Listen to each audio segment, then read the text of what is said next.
Shalom uvracha. Welcome back to Hebrew class.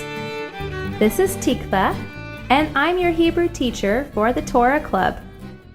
If you are joining us for the first time, I would like to recommend that you call the First Fruits office. Get a copy of the Jot and Tittle workbook and the Beginner Primer CD for new Hebrew students. Through the use of this CD, you will learn the names of the letters and their sounds, as well as the vowel markings. This knowledge will be quite critical to your ability to learn Hebrew. And for you students returning, good for you! Kol hakavod! I think the most difficult thing about learning Hebrew is to be consistent and to be disciplined. But you have to keep with it. And I'm sure that you're finding that week after week, as you study the words and the letters, reading them and writing them, that it's becoming a little less difficult every time. So good for you. The portion of the week this week is Miketz. And we will begin in the Jot and Tittle workbook on page 10. Miketz, the Torah portion, means at the end of. And we will read from Genesis 41, verse 1. Ve'yeh miketz shnatayim yamim, uparo cholem, ve'hineh omed al ha'ior. And the translation is, and it was Miketz, at the end of 2 years of days, that Paro dreamed, and here stood on the Nile River. Now we've all been familiar with the name Pharaoh, but in Hebrew we pronounce his name Paro. Why is that? Well, if you remember from the primer CD, there are some letters that have hard and soft sounds. Pei is one of those letters. In this case, the pei is making the hard sound, paro. If it were making the soft sound, we would pronounce it Pharaoh.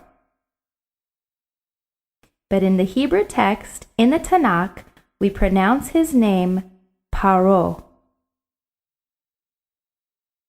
Okay, let's begin our reading word for word, and you repeat after me for your pronunciation. Are you ready? Let's begin. Vayeh miketz shnatayim yamim uparo cholem והנה עומד על האיור. Very good. It might be a little difficult to hear the final resh on the word ior, the last word in the third line. And that's okay, because remember, the resh is a sound that comes from the back of the throat.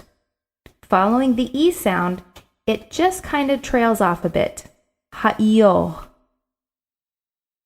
Let's go line by line. Ve'yeh miketz shnatayim yamim. Uparo cholem. Ve'hineh omed al ha'ior. Excellent work.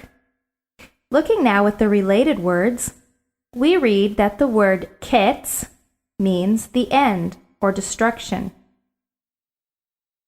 Miketz means after or at the end of, as we've seen here in this verse.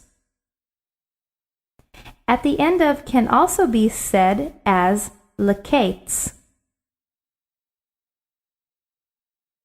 The word lekitzim means from time to time. The phrase Ba'higia kitz'o means his end has come. Those who are reckoners of the end of days, or eschatologists as we would know them, in the Hebrew would be called machashvei kitzin. To cut off or to chop is katzatz. And lastly, the word katzatza is the severance of a family connection. That's a little bit difficult of a word to pronounce because we have the schwa at the beginning under the kaf,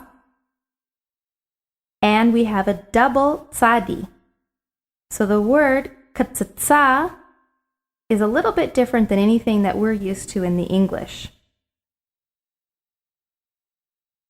Well, students, are you ready to wrap up another portion of the Hebrew for Torah Club? Alrighty, here we go. We're going to read through the first sentence of Miketz again. We'll do it line for line, and then we'll do it together. Let's begin. Veye Miketz shnatayim yamim. Uparo cholem. Vehine omed al ha'ior. And here we go together, the entire verse. Veye miketz shnatayim yamim. Uparo cholem. Vehine omed al ha'ior. Great work. Keep up the studying. Remember to do your reading and your writing 10 minutes a day this week. I will see you next time. Lehitrot. Shabbat Shalom.